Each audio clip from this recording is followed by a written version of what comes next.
আসসালামু আলাইকুম। যারা 2023 সালে নার্সিং ভর্তি পরীক্ষা দিবেন তাদেরকে স্বাগতম। আজকে আমরা আলোচনা করব জিন তত্ত্ব নিয়ে। জিন তত্ত্বটা হচ্ছে জীববিজ্ঞানের বেসিক একটা অংশ। যারা মেডিকেল রিলেটেড কোনো কিছুতে পড়তে চায় তাদেরকে অবশ্যই এই জিন তত্ত্বটা নিয়ে ভালোভাবে জানতে হয়। যারা ডিপ্লোমাতে পরীক্ষা দিবেন তাদের কিন্তু জিন তত্ত্ব থেকে সাধারণ বিজ্ঞানের অংশে অনেক প্রশ্ন আসে, এবং যারা বিএসসিতে পরীক্ষা দিবেন তাদেরও কিন্তু জিন তত্ত্ব থেকে প্রশ্ন আসে। তো চলুন শুরু করা যাক। জিন তত্ত্বটা কি? জীববিজ্ঞানের যে শাখায় জিনের গঠন, কাজ, বংশ পরম্পরায় সংসারণের ধরন ও ফলাফল সম্পর্কে বিস্তারিত আলোচনা করা হয় তাকে বংশগতিবিদ্যা বা জিন তত্ত্ব বা জেনেটিক্স বলে।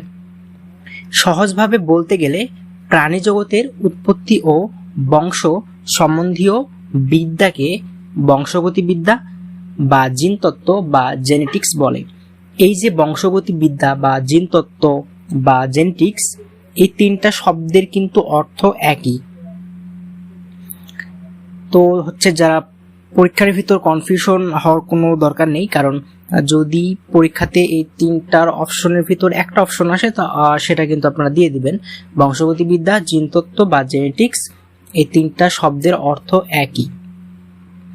জেনেটিক্স শব্দটি গ্রিক শব্দের মূল রূপ জিন শব্দ থেকে এসেছে, যার অর্থ স্বরূপ ঘটা। আমরা এখন জানবো জিন তত্ত্বের জনককে। আমরা ক্লাস 8 থেকে কিন্তু আমরা জানি জিন তত্ত্ব বা জিন সম্পর্কে একটু একটু পড়াশোনা আমরা করেছি, তখন থেকে আমরা জানি যে জিন তত্ত্বের জনক হচ্ছে গ্রেগর জোহান মেন্ডেল।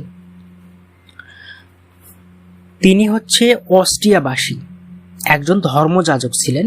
এখানে ধর্মযাজক বলতে যেমন হচ্ছে গির্জায় পাদ্রী থাকে, আমাদের যারা মুসলিম আছি আমাদের মসজিদে মৌলবী থাকে, এরকম ধর্মযাজক ছিলেন।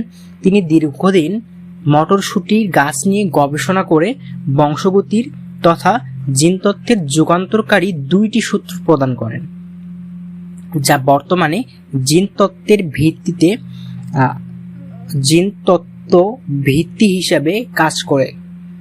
তাই মেন্ডেলকে জিনতত্ত্ব বা বংশগতির জনক বলা হয়।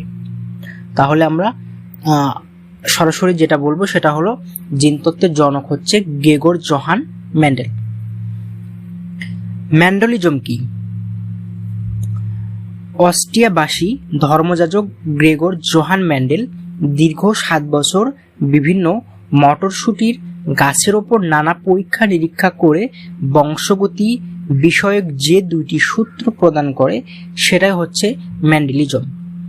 আমরা যদি আবার সহজভাবে বলতে যাই সেটা হচ্ছে যে গ্রেগর জোহান মেন্ডেল বংশগতির বিষয়ক যে 2টি সূত্র প্রদান করেছে সেই 2টি সূত্রকেই হচ্ছে মেন্ডেলের সূত্র অথবা মেন্ডেলিজম বলে। আমরা আলোচনা করছি জিনতত্ত্ব নিয়ে। আমরা জানলাম জিনতত্ত্বের যে হচ্ছে জনককে, জিনতত্ত্ব কি। তো এখন আমরা যে মেন জিনিসটা জানবো সেটা হচ্ছে যে এই জিনটা কি। আমরা তো জিন তত্ত্ব জানলাম, তাহলে জিন কি? আমাদের দেহ অসংখ্য কোষ দিয়ে গঠিত। কোষের ভিতর নিউক্লিয়াস থাকে।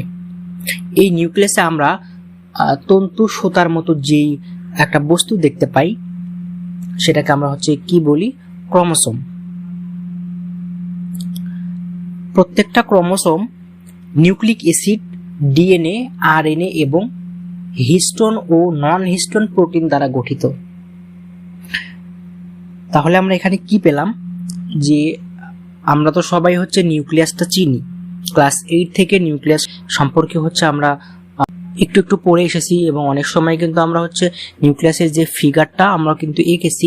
তো নিউক্লিয়াসে হচ্ছে যে তন্তু সুতার মতো যেই বস্তুটা দেখা যায় সেটাকে কিন্তু হচ্ছে ক্রোমোসোম বলে। এই ক্রোমোসোমে হচ্ছে অনেকগুলা ভাগ থাকে, অনেকগুলা বস্তু থাকে। সেগুলোর ভিতর হচ্ছে যে নিউক্লিক অ্যাসিড রয়েছে, ডিএনএ রয়েছে, আরএনএ রয়েছে, হিস্টোন রয়েছে, নন হিস্টোন প্রোটিন দ্বারা হচ্ছে কি নিউক্লিয়াসটা গঠিত হয়। তো ক্রোমোসোমের ভিতরে যে ডিএনএটা আছে, তো এই ডিএনএর একটা হচ্ছে ক্ষুদ্র অংশকে বলা হয় জিন। অর্থাৎ আমরা জিনটা পাবো হচ্ছে কোথায়? ক্রোমোজোমে পাবো। তো ক্রোমোজোমের ভিতর হচ্ছে কি থাকে, ডিএনএ থাকে। এই ডিএনএ এর যে একটা ক্ষুদ্র অংশ, এটাই হচ্ছে জিন। জিনের মাধ্যমে বাবা মার যে বৈশিষ্ট্য রয়েছে সেটা কিন্তু সন্তানের ভিতর পরিবাহিত হয়, যেমন দেহের আকার, আয়তন, রং, বিন্যাস ইত্যাদি। তো আজকে আমরা যে আলোচনাটা করলাম, এখান থেকে আমরা কি কি কোশ্চিন অর্থাৎ এমসিকিউ আমরা পেলাম সেটা নিয়ে কথা বলি। প্রাণীজগতের উৎপত্তি ও বংশ সম্বন্ধীয় বিদ্যাকে কি বলে? জেনেটিক্স, বংশগতিবিদ্যা অথবা জিনতত্ত্ব বলে। তারপরে আসি আমরা হচ্ছে যে এই জেনেটিক শব্দটা কোথা থেকে এসেছে, কোন ভাষার শব্দ থেকে এসেছে? গ্রিক ভাষার শব্দ থেকে এসেছে। জিন শব্দের অর্থ কি? স্বরূপ ঘটা। জেনেটিক্স বা বংশগতির জনক কে? Gregor Johann Mendel. বংশগতির যে দুইটি সূত্র রয়েছে, এই দুইটি সূত্র কোন বিজ্ঞানী প্রদান করেছেন? Gregor Johann Mendel. Gregor Johann Mendel ছিলেন একজন ধর্মযাজক। গ্রেগর জোহান মেন্ডেল কোন দেশের অধিবাসী ছিলেন? অস্ট্রিয়া। গ্রেগর জোহান মেন্ডেল কোন গাছ নিয়ে দীর্ঘদিন গবেষণা করেছেন? মটরশুঁটি। তিনি মটরশুঁটি গাছ নিয়ে কতদিন গবেষণা করেছেন? 7 বছর। ক্রোমোসোমে কি কি থাকে? Nucleic acid, DNA, RNA, histone, non histone protein.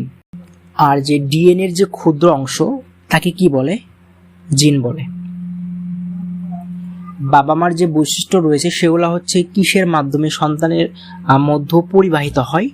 জিনের মাধ্যমে।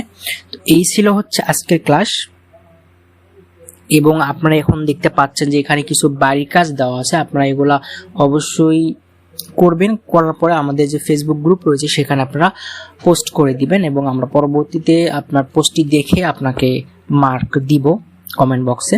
এবং যদি আপনাদের ক্লাসটি ভালো লেগে থাকে অবশ্যই কমেন্ট করে জানাবেন, এবং আপনারা যদি পরবর্তী ক্লাস চান, আমরা হচ্ছে এরপরে যে ক্লাসটা আনবো অর্থাৎ এটার সাথেই কিছু অংশ বাদ আছে, সেটা হচ্ছে যে আমরা ক্রোমোসোম নিয়ে আলোচনা করব, ডিএনএ, আরএনএ, এগুলা থেকে যেই বাকি এমসিকিউগুলো রয়েছে সেগুলো নিয়ে আমরা হচ্ছে পরবর্তী ক্লাসে আলোচনা করব। তো আপনারা যদি পরবর্তী ক্লাস চান অবশ্যই কমেন্ট করে জানাবেন, কারণ আপনাদের রেসপন্সের উপর ভিত্তি করে কিন্তু পরবর্তী ক্লাসগুলো তৈরি করা হবে। এবং অবশ্যই আপনারা ফ্রেন্ডদেরকে জানাবেন, তাদেরকে মেনশন করবেন, তাদের সাথে শেয়ার করবেন। সবাইকে ধন্যবাদ। আসসালামু আলাইকুম।